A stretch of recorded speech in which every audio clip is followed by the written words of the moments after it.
Question number 12, ये आपका बहुत इंपॉर्टेंट क्वेश्चन है आपका, a welding fuel gas contains carbon and hydrogen only, burning a sample of it in oxygen gives 3.38 gram carbon dioxide, 0.690 gram of water and no other products. A volume of 10 liter measured at STP standard temperature pressure of this welding gas is found to weigh 11.6 gram. Calculate, first part है इसका empirical formula, second molar mass of the gas, third molecular formula. देखिए इसमें क्या बोल रहे हैं आपसे, ये इन्होंने वेल्डिंग गैस का एक सैंपल लिया है और इस सैंपल में C और H यही है, C एंड H ओनली. ये लाइन का ध्यान रखिएगा. इसको जब ये ऑक्सीजन में बर्न कर रहे हैं प्लस O2, तो आपको CO2 और वाटर ये दो प्रोडक्ट मिल रहे हैं, जिसमें से कि आपका CO2 है 3.38 ग्राम और H2O 0.690 ग्राम. अब इसमें आप ये समझिए कि आपको एम्पेरिकल फार्मूला निकालना है इस गैस का जिसके अंदर सिर्फ और सिर्फ कार्बन और हाइड्रोजन है, ऑक्सीजन नहीं आ रहा है. तो हम ये जानते हैं लॉ ऑफ कॉम्बिनेशन से कि वेल्डिंग गैस का जब आपने ऑक्सीडेशन किया, कंबस्टन जब उसका हुआ, आपको CO2 और H2O मिला. तो यहाँ पे जो C की संख्या है, C के टोटल नंबर ऑफ एटम्स हैं, H के टोटल नंबर ऑफ एटम्स हैं, वही इस वेल्डिंग गैस के भी होंगे. अब एग्जैक्टली कितने एटम्स है ये हम अभी नहीं जानते हैं, इसीलिए हमें पहले एम्पेरिकल फार्मूला निकालना पड़ेगा. मोलर मास निकाल के, N को निकाल के फाइनली हम इसका मॉलिक्यूलर फार्मूला निकाल पाएंगे. उससे ही हमें मालूम पड़ जाएगा कि C और H कितने थे. ये आपकी इक्वेशन कैसी है, स्केलेटल है, अभी बैलेंस नहीं है. अब क्योंकि इसमें C और H आ रहा है तो हम क्या करते हैं, CO2 H2O, इसमें से C और H कितने कितने होंगे ये निकाल लेते हैं. आप जानते हैं CO2 का एक मॉलिक्यूल या CO2 का एक मोल, इसका मास होता है 44 ग्राम. तो 1 मोल ऑफ CO2 बेस 44 ग्राम. ये आप समझ गए हैं.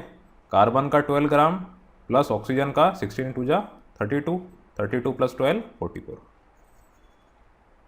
और इसमें कार्बन कितना आ रहा है, 12 ग्राम. इट हैव कार्बन वेइंग 12 ग्राम. एक एटम है कार्बन का CO2 में.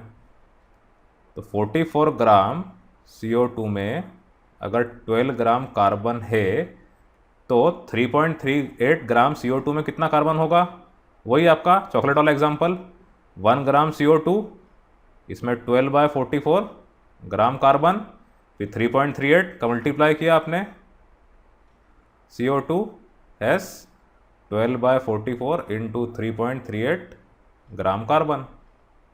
तो ये आपका आ जाएगा 0.9218 ग्राम कार्बन. ठीक. उसके बाद आपको सिर्फ हाइड्रोजन से मतलब है. यहाँ पे H2O का मॉलिक्यूल, वही चीज़ वापस से, H2O का मास कितना होता है, 16 + 2 18. तो 18 ग्राम H2O, इसके अंदर कितना हाइड्रोजन है, 2 ग्राम हाइड्रोजन. ये आप समझ ही गए हैं. 2 + 16 तो 18 ग्राम. अब 1 ग्राम H2O में 2/18 ग्राम हाइड्रोजन, तो कितना 0.690 ग्राम में 2/18 इंटू 0.690 ग्राम हाइड्रोजन. तो ये आपका आ जाएगा 0.076666 होता, तो ये अप्रॉक्सीमेटली 7 ग्राम हाइड्रोजन. अब जैसा कि आपको मैंने शुरुआत में बताया कि वेल्डिंग गैस में सिर्फ और सिर्फ कार्बन हाइड्रोजन है. मैंने क्या बताया, इन्होंने ही बताया, a welding fuel gas contains carbon and hydrogen only. तो जो भी इनका मास यहाँ पर आया है कार्बन हाइड्रोजन का, इसको जब आप प्लस करेंगे तब तो इससे आपके वेल्डिंग गैस के स्केलेटल स्ट्रक्चर का मास आ जाएगा, एम्पेरिकल मास आ जाएगा. तो मास ऑफ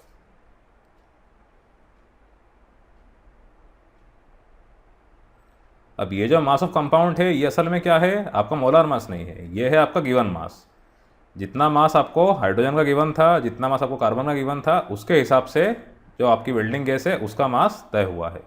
मोलर मास इसका कुछ और हो सकता है, वो आपको मालूम पड़ेगा फार्मूला से. इसका जो एम्पेरिकल फार्मूला बनेगा उसका ये एक्चुअल मास है.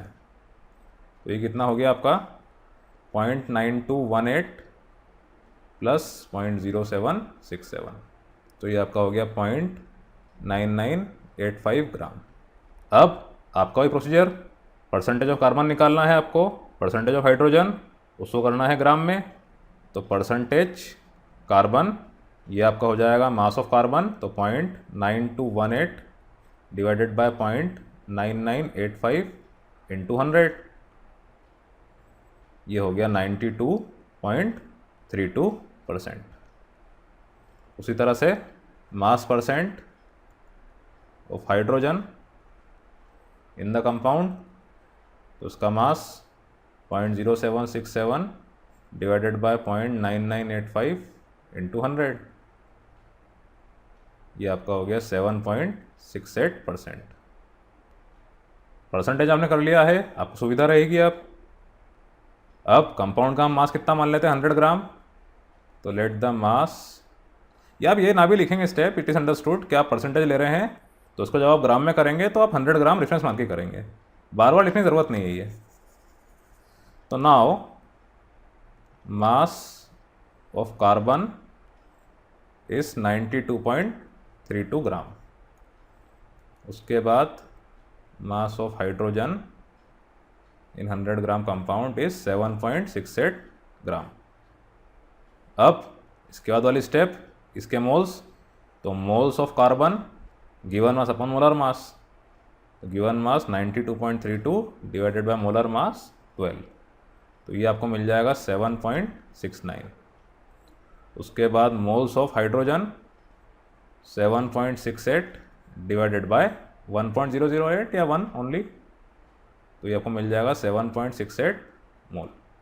अब सबसे छोटी संख्या इसमें क्या है, 7.68, लगभग दोनों बराबर ही है, पर ठीक है हम इसको मान लेते हैं रूल्स के हिसाब से, सिंपलेस्ट होल नंबर रेशो 1 ही होगा। इससे आपने इसको और इसको डिवाइड करा तो क्या मिल जाएगा आपको, simplest ratio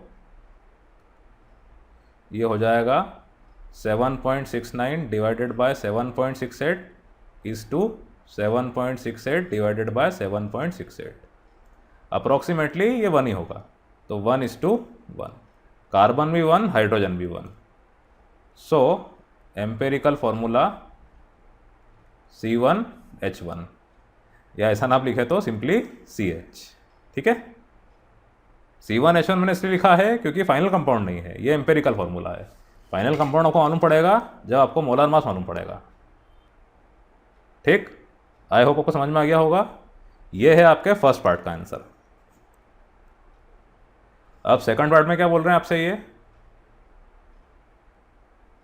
volume is 10 litre then find molar mass of the gas. अब ये चीज़ आपको मैंने पढ़ाई नहीं है, आपको एक ब्रीफ इंट्रोडक्शन दे दूंगा इसके बारे में, समझ जाइएगा आप। इन्होंने बोला है 10 लीटर वेल्डिंग गैस जो आपने यूज़ करी है, इसका मास है 11.6 ग्राम। अब यहाँ पर एक चीज़ का और आप ध्यान रखिए, हम जो भी मेजरमेंट लेंगे वो STP में लेंगे। इन्होंने 11.6 ग्राम तो बता दिया है, पर हमें STP का भी ध्यान रखना है, क्योंकि ये जो वॉल्यूम है ये इस STP पे ही लिया गया है। तो स्टैंडर्ड टेम्परेचर प्रेशर पे आपका जो वॉल्यूम होता है गैस का, वो आपको अभी याद करना होगा, याद कर लीजिए आप। ये होता है 22.4 लीटर STP। जैसे 1 atm प्रेशर आपका रहता है STP पे, 25 डिग्री सेंटीग्रेड रहता है रूम टेम्परेचर, वैसे ही वॉल्यूम 22.4 लीटर होता है गैस का। तो मोलर मास निकालने के लिए आपको ये याद करना पड़ेगा। आगे आपको पढ़ाऊंगा ही मैं स्टोइकियोमेट्री में, पर अभी ये क्वेश्चन थोड़ा सा एडवांस है, थोड़ा आगे का टॉपिक इसमें आ गया है, तो आप याद कर लीजिएगा 22.4 लीटर। अब वही चीज़ 10 लीटर में 11.6 ग्राम, 1 लीटर में 11.6 डिवाइडेड बाय 10 ग्राम, तो STP 22.4 लीटर में 11.6 बाय 10 इंटू 22.4 लीटर ग्राम, ये इसका हो जाएगा मोलर मास। ये अप्रॉक्सीमेटली आ रहा है 25.9826 ग्राम molar mass of welding gas. ठीक, इस तरह से भी आप किसी स्टैंडर्ड एसटीपी के पैरामीटर से मोलर मास निकाल सकते हैं। यहाँ पे आपका पैरामीटर था वॉल्यूम 22.4 लीटर। अब आपका फाइनल पार्ट, हाँ ये इसका आंसर हो गया। लास्ट पार्ट में आपसे बोल रहे हैं मॉलिक्यूलर फार्मूला। अब बचा ही क्या है इसमें, आपको निकालना है n। तो मॉलिक्यूलर फार्मूले के लिए n is equals to molar mass upon empirical formula mass. तो ये है आपका 26 और एम्पेरिकल फार्मूला मास आपका ऊपर कंपाउंड आया था CH। तो CH मतलब कितना 12 और हाइड्रोजन मतलब 1, 12 + 1 13।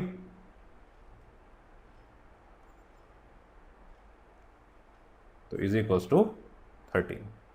26/13 मतलब 2। n आ गया आपका 2।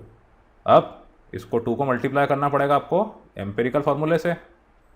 तो 2 × CH मतलब C2H2 इथाइन।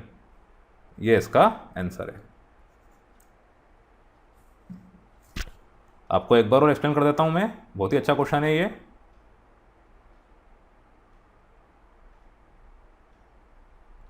देखिए इन्होंने आपसे क्या बोला था, आपकी एक वेल्डिंग फ्यूल गैस है, इसको जब आप बर्न कर रहे हैं ऑक्सीजन में, इसका कंबशन कर रहे हैं, तो कंबशन जब भी आप किसी ऑर्गेनिक प्रोडक्ट का करते हैं आपको हमेशा CO2 और H2O ही मिलता है। ये अभी आप पढ़ेंगे ऑर्गेनिक केमिस्ट्री में। अब यहाँ पे इन्होंने एक बात स्पष्ट कर दी कि वेल्डिंग गैस में सिर्फ और सिर्फ कार्बन है और हाइड्रोजन है। ठीक है, तो हमने यहाँ पे लिख लिया सैंपल कंटेंस CnH ओनली। अब कार्बन और हाइड्रोजन का मास जो इस CO2 और H2O में आया है वही इस वेल्डिंग गैस के सैंपल का गिवन मास होगा। तो आपने पहले क्या करा, आपके मोलर मास के नॉलेज से ये पता कर लिया कि 44 ग्राम CO2 में 12 ग्राम C होता है, तो 1 ग्राम CO2 में 12/44 ग्राम C होगा। अब CO2 का वेट यहाँ पर आया है 3.38 ग्राम, इतना आपको गिवन था। तो 3.38 ग्राम CO2 में 12/44 × 3.38 ग्राम C होगा। तो आपकी ये वैल्यू आई। उसी तरह H2O का भी आपने इसे करा, तो आपकी ये वैल्यू आई। अब ये दोनों वैल्यू को आपको प्लस करना है, ऑक्सीजन को नहीं लेना है। तो ये कंपाउंड में एक बार फिर मैंने लिख दिया यहाँ पे कार्बन और हाइड्रोजन है, आपने इन दोनों को प्लस किया तो इसकी वैल्यू कितनी आई 0.9985 ग्राम।